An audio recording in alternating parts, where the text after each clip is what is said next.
My name is Deus, and I'm currently a student at the University of Toronto and Sheridan College for a program called Art and Art History.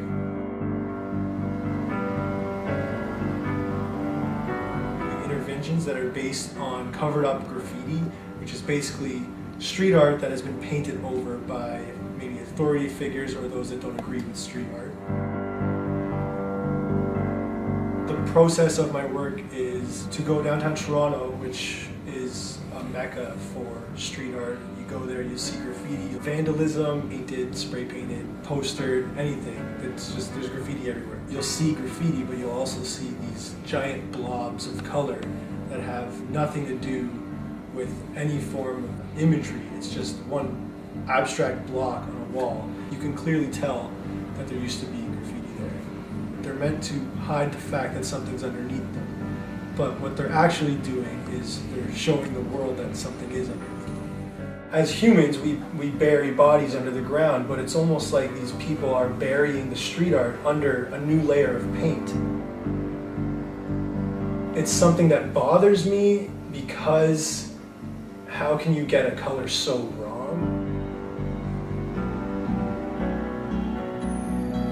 But at the same time, I love the fact that they're doing it wrong because it's showing you how many of these things are around all the cities. It just all becomes this almost universal language of, I wouldn't say hate for street art, but there's a clear dislike and disregard for the fact that they're trying to hide something that someone else has done in the name of creativity.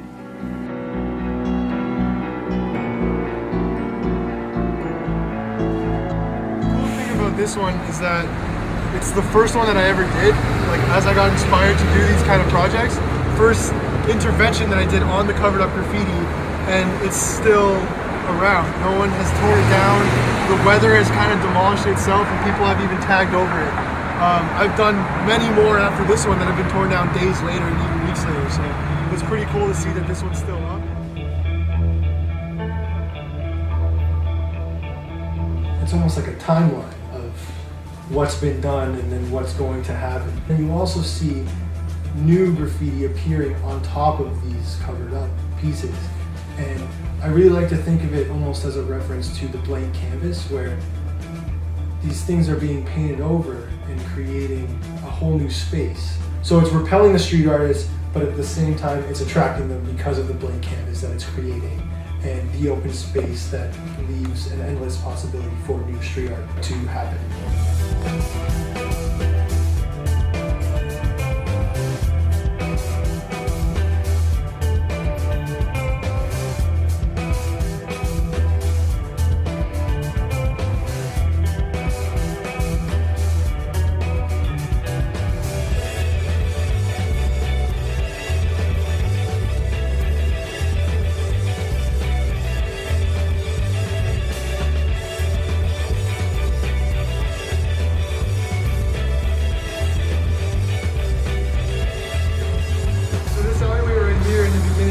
Inspiration for me to document covered up graffiti. It's one of the most activated spaces I know. It's right off Queen and Gwyn area. And it's just a spot that people graffiti all the time. It gets painted over, more graffiti happens, gets painted over, and it's just constant cycle that happens with street art and people that don't want it, right? So what I will do is I'll take a picture of a wall that has been painted over and graffiti was underneath it, and take it to a computer, analyze it, crop it, and create two colors. One is the background and one is the shape that is the painted over graffiti. And then what I do is I print one solid color for the background and one top color for the shape.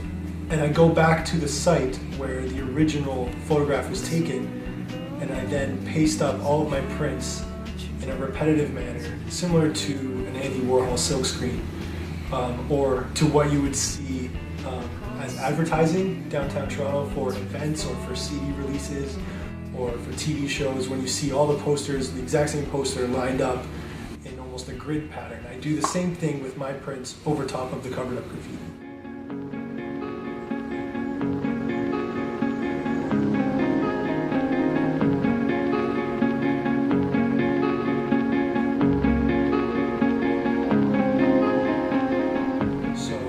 almost like my way of trying to cover up what was covering up the graffiti in an attempt to activate the space and to draw attention to the space, so that if someone else were to come along and rip off my posters, they end up just revealing the original artwork.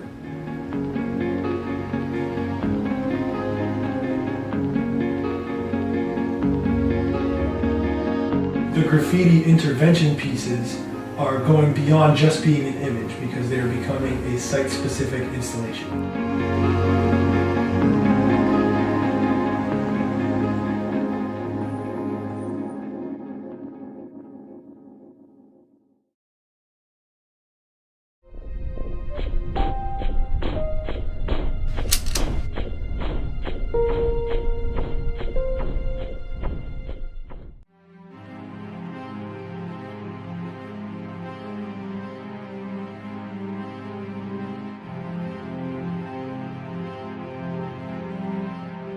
It's much more doper.